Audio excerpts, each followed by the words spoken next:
एक अहम खबर अपने दर्शकों को बताते चले। अब जी न्यूज पर आज 26/11 हमले पर सबसे बड़ी गवाही आपको सुनाते हैं। देविका रोटावन वो महिला है जिसने कोर्ट में कसाब को पहचाना था। वो यादें ऐसे ही कि ज़िंदगी भर कभी भूल नहीं सकती। 26/11/2008 को मैं मेरी फैमिली के साथ पूना जा रही थी जब मुझे गोली लगी। मैंने मेरे आंखों के सामने देखी इतने जन मरे थे, घायल थे। उस टेररिस्ट को देखी जो अंधाधुंध फायरिंग कर रहा था। कोर्ट में जाके मैंने उसको पहचानी। मेरे बोली कि ये आतंकवादी जिसने मुझे गोली मारी है, कई लोगों को गोली मारी है। वो याद ऐसी है कि चाह के भी कोई भुला नहीं सकता। अगर मैंने उसको बुला दिया तो मुझे ऐसा लगेगा मैंने टेररिज्म को माफ़ कर दिया, और मैं टेररिज्म को कभी माफ़ नहीं करना चाहती हूँ। पहले जज साहब का क्वेश्चन था कि बेटा आपको कसम का मतलब पता है? मैंने बोला हाँ सर। सच बोलूँगी तो भगवान मेरा साथ देगा, झूठ बोलूँगी तो भगवान मुझे सजा देगा। उसके बाद मेरी 26/11 की स्टोरी पूछी गई तो मैंने मेरी पूरी बात बताई कि मुझे गोली लगी, मैं पूना जा रही थी, फैमिली के साथ थी। उसे मैंने पहचाना। जब मुझे मेरे सामने 3 टेररिस्ट रखे गए थे, उसमें से कसाब को पहचान रहा था। जो जज साहब के साइड में पहले में बैठा था वो था आतंकवादी कसाब, उसको मैंने पहचानी थी। तब खुनस तो ऐसा आया था कि बैसाखी फेंक के उसको मार दो। तब मेरी उम्र 10 साल की थी, कुछ समझ नहीं था। बस इतना पता है कि एक टेररिस्ट है, एक आतंकवादी, एक शख्स है जो भटका सरीका था, उसने मुझे गोली मारी है। मेरे आंखों के सामने कई लोगों को गोली मारी है, मासूम बच्चे, ऑफिसर, कई लोग शहीद हुए।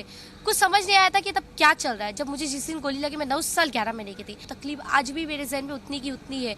वो यादें वैसी की वैसी ही ताजी है। वो कभी बुझ नहीं सकती है, ना ही कभी भर सकता है।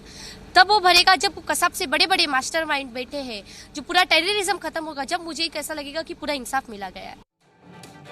बड़ी खबर आ रही है आतंकी तहव्वुर राणा से जुड़ी एक और बड़ी खबर। खुद अजीत डोभाल कर रहे हैं निगरानी, पूरे ऑपरेशन की निगरानी कर रहे हैं अजीत डोभाल। पल पल की अपडेट ले रहे हैं एनएसए अजीत डोभाल। इस वक्त की बड़ी खबर आ रही है। अजीत डोभाल जो कि ऐसे ऑपरेशंस में उनकी अहम भूमिका रहती है, और अजीत डोभाल इसके क्रियान्वयन में पूरी निगरानी रख रहे हैं। और तहव्वुर राणा को जो अब से थोड़ी देर बाद लाया जाएगा, इसको वहां से लेकर उसके बाद एनआईए ऑफिस से लेकर के किस तरह से कोर्ट में पेश किया जाएगा, ये तमाम जानकारियां हम आपको दिखा रहे हैं। अलग अलग जगहों पर किस तरह की तैयारियां हैं वो भी आपको दिखा रहे हैं।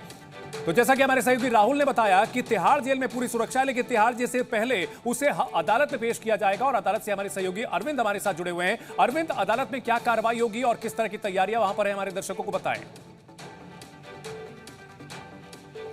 देखिए चंदन, तहव्वुर राणा के खिलाफ जो पटियाला हाउस कोर्ट की जो एनआईए कोर्ट है उसमें जो मुकदमा चल रहा है, ये एफआईआर दरअसल 11 नवंबर 2009 को दर्ज हुई थी, और इसका केस का नंबर है RC 4/2009। और इसमें शुरुआत में जो आरोपी बनाए गए थे वो तहव्वुर राणा और सिर्फ हेडली थे, और इनके पर आरोप ये लगाया गया था कि इन्होंने लश्कर तैयबा और हरकत उल जिहादी इस्लामी नाम के जो पाकिस्तानी संगठन है उनके साथ मिलकर देश के विभिन्न हिस्सों में आतंकी हमले की साजिश रची है, जिसमें जाहिर तौर पर मुंबई का टेरर अटैक भी शामिल है जो कि 26/11 को हुआ था। इस मामले में 24 दिसंबर 2011 को चार्जशीट दाखिल की, और इस दरमियान जो एनआईए ने तफ्तीश की, उस दरमियान 9 आरोपी बनाए गए थे इस मामले में जिनके खिलाफ चार्जशीट दाखिल की गई थी। लेकिन जो 9 के 9 आरोपी हैं जिसका केस चल रहा है पटियाला हाउस कोर्ट की एनआईए कोर्ट में, इनमें से अभी तक कोई भी आरोपी की चूंकि पेशी सुनिश्चित नहीं हो पाई, लिहाजा 24 दिसंबर 2011 के बाद ये केस आगे नहीं बढ़ा। ठीक है, बहुत लंबा इंतजार है अरविंद, और ऐसे में तहव्वुर राणा की गिरफ्तारी हो रही है। आप जो बता रहे हैं कि 9 आरोपियों में से एक आरोपी इकलौता तहव्वुर राणा है जिसे आज अदालत में पेश किया जाएगा। वो अदालत में पेश करने से पहले एनआईए ऑफिस में उसके सामने सवालों की एक फहरिस्त हो सकती है। क्या कुछ होगा वहां पर, राजू हमारे दर्शकों को बताइए वहां, और ये भी बताइए कि एनआईए ऑफिस पर इस समय कितनी सुरक्षा है। बिल्कुल चंदन, सबसे पहले तस्वीरें दिखाना चाहूँगा और कैमरामैन लेखराज को कहूँगा कि यहाँ की तस्वीरें दिखाएं किस तरीके से यहाँ पर लगातार सुरक्षा बढ़ाई गई है। दिल्ली पुलिस की टीम लगातार पूरे इलाके में गश्त लगा रही है, और ये दिल्ली पुलिस की टीम यहाँ पर मौजूद देख सकते हैं। तमाम जो सीनियर अधिकारी हैं मौके पर मौजूद है, क्योंकि अब वक्त काफ़ी कम रह चुका है। जब तहव्वुर राणा दिल्ली एयरपोर्ट पर लैंड करेगा और उसके बाद लैंड करने के बाद सीधे भारी सुरक्षा के बीच जो स्पेशल सेल का स्वात कमांडो टीम के साथ और बुलेट प्रूफ गाड़ियों का एक काफिला यहाँ पर लेके आएगा, इसलिए सुरक्षा के पूरा व्यापक इंतजाम के पूरा रूट तैयार किया गया। और ये एनआईए दफ्तर के सामने की तस्वीर, जहां पर जो 3 लेयर बैरिकेटिंग है वो लगाई गई। पूरा सड़क आपको यहाँ नजर आएगा सन्नाटा पसरा, क्योंकि गाड़ियों की आवाजाही रोक दी गई है। और यहाँ पर सीधे एनआईए का जो आप गेट देख सकते हैं, इसी गेट से एंट्री होगी, और यहाँ पर सीआईएसएफ के जवान तैनात होंगे।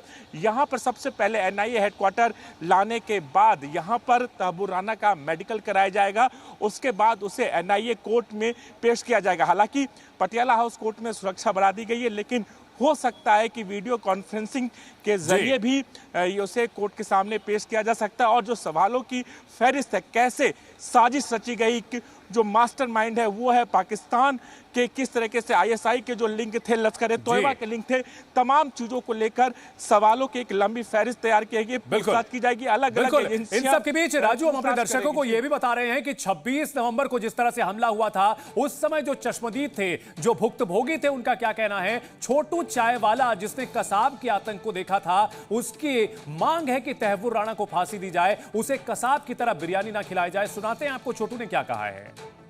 हमारे दिल को उस दिन सुकून मिलेगा। मैंने उस दिन देखा हूँ कितने लोग मरे, त्योहार मनाने जा रहे थे, बकरीद का त्योहार था, कितने लोग बेघर हो गए, किनके माँ बाप गए, किसी का भाई गया, किसी का बहन गया। सरकार अपना काम कायदे से करे। मोदी जी से रिक्वेस्ट करता हूँ, राष्ट्रपति से रिक्वेस्ट करता हूँ, उनको मेरे हिसाब से 15 दिन के अंदर में दिया तो बहुत अच्छी बात है।